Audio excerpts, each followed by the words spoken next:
A/B = 2:3, B/C = 4:5, C/D = 5:7 হলে A/C/D কত হবে? এখানে এই অনুপাতগুলো আমরা এইভাবে সাজিয়ে নেব।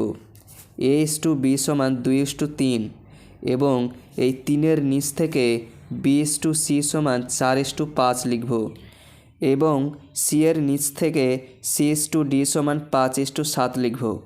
এইভাবে আমরা অনুপাতগুলো সাজিয়ে নেব। এইভাবে সাজিয়ে নেওয়ার পর আমরা এই ফাঁকা ঘরগুলো ভরাট করব। এই ফাঁকা ঘরগুলোতে এদের কাছের সংখ্যা দ্বারা ভর্তি করব।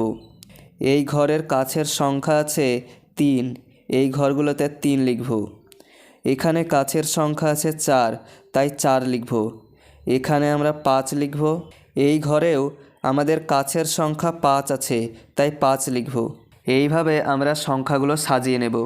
এইবার আমাদের প্রত্যেকটা লাইনে 5 কমন আছে, তাই প্রত্যেকটা লাইন থেকে একটা করে 5 কেটে দেব। এইবার এইগুলো গুণ করলে হবে 4 2 8, 4 3 12, 3 5 হবে 15 আর 3 7 হবে 21। এই সংখ্যাগুলোকে আর ভাঙা যাবে না, তাই এই সংখ্যাগুলোই হবে অনুপাত। এবার আমাদের A/C/D এর মান চেয়েছে, তাহলে অ্যান্সার হবে 8:15:21।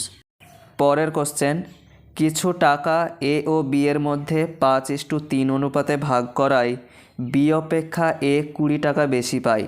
দুজনের মধ্যে কত টাকা ভাগ করা হয়েছিল? আমরা ধরে নিচ্ছি যে A ও B দুজনেই এই 5 আর 3 টাকাই পেয়েছে। আমরা এখানে দেখতে পাচ্ছি যে A B এর থেকে কত টাকা বেশি পাচ্ছে? 2 টাকা বেশি পাচ্ছে।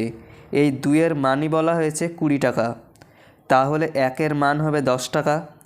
এবার বলেছে A আর B এর মধ্যে কত টাকা ভাগ করা হয়েছিল? আমরা জানি যে A পেয়েছিল 5 টাকা, B পেয়েছিল 3 টাকা, টোটাল 8 টাকা ভাগ করা হয়েছিল। অতএব 8-এর মান হবে 8 × 10 = 80 টাকা।